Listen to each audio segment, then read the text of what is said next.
It's a classic card trick, right? You take a deck of cards, you have somebody pull one at random, okay? I can't see what it is, but they take the card, everybody in the audience knows the card, and they put it right back into the deck and mix it up. And then you shuffle that whole deck together, mixing up where that card was. Lost forever, right? And then the person doing the trick proudly produces the top card again and goes, "Is this your card?" And everybody is amazed. How did he do it, right? The thing that tells you it was your card, obviously, is the markings on the card, right? You remembered which card was yours because you know what the markings are. You might not know any card games. You might not know pinochle from poker, but if you can recognize, yeah, mine was the one that had the K and the spade on it, and look, oh, the king of spades, that was my card. It's amazing after it gets lost seemingly forever, shuffled back into the deck, and then produced again. It's the markings that tell you this is the same card I had before.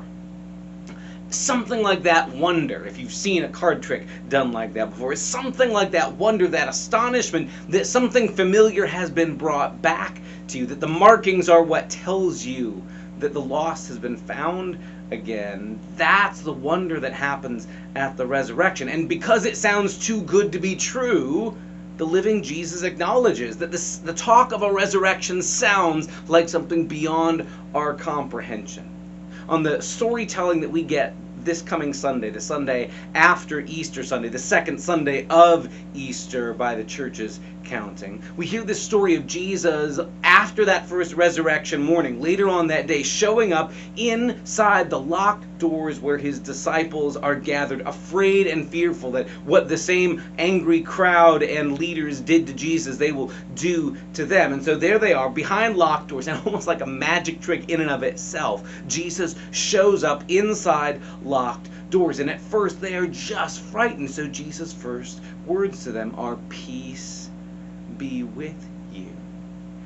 And then Jesus shows them the wounds in his hands and in his side. This is evidence that he's the same one. The markings on Jesus' body are evidence that he's the same one who went to a cross for them.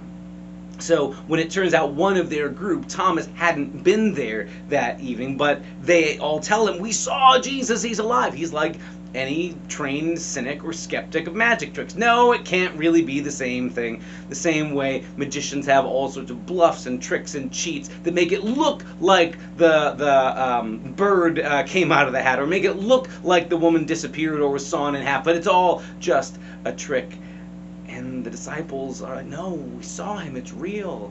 And Thomas's response is understandable, it's honest. "Unless I see with my own eyes and put my fingers in the nail marks and my hand in his side, I won't believe." It sounds too good to be true. So a week later, the same Jesus shows up, and the same amazing magic trick sort of a moment happens. Inside the locked doors, Jesus shows up again and shows even to Thomas, "It's me." The markings on Jesus' body are the evidence he's the same one who went to the cross, who is now with them again. The marks on Jesus are permanent marks, and they're the defining features that they can identify. Yeah, this is the same one. The one who went to a cross is the one who's alive again. The way you know that your card is the one the magician pulls out at the end is you remember the markings on the card. "Oh yeah, we had the king of spades. That's my card. The same one that I plucked out of the deck is the same one that gets pulled out again. I know it because I recognize the markings."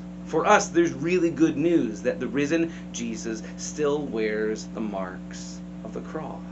It's a reminder that Jesus doesn't erase or pretend that the cross didn't happen, but comes through it. And the promise for us as well is that Jesus is the one who carries us through those times that feel like they mark us and scar us as well. Not that those things are erased or that they get taken away from our life stories, but that they get transformed. Even Jesus' scars become beautiful and glorious.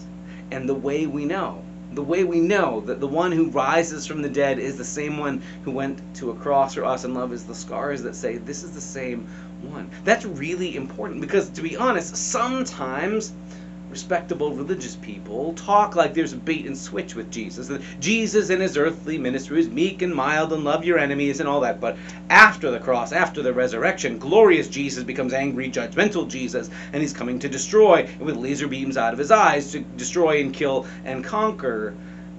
And the story we hear second Sunday of Easter is nope, the same Jesus who is risen from the dead is the same one who went to the cross for us. There is no bait and switch. There is no secret second Jesus or some trapdoor or smoke and mirrors trick.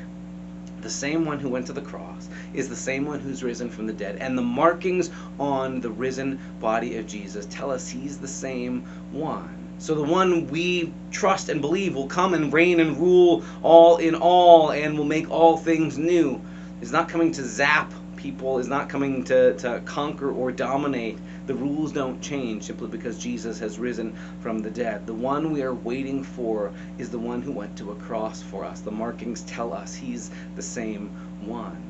So our hope for us as Christians, even though we talk about waiting for Jesus coming again to rule all things in justice and righteousness, is not for Jesus all of a sudden to change his MO and to become some conquering king like the Romans were fearful of and the Zealots wanted in the first place. But the one we're waiting for, the one who's risen from the dead, is still the same one who loves his enemies, who lays down his life, and whose suffering love saves the world. That's the good news of Easter. The one who is risen is the same one who went to the cross for us, the one whose love knows no bounds and no limits. So that's the conversation and the story we're going to be looking at this coming Sunday. Join us for the conversation. See you then.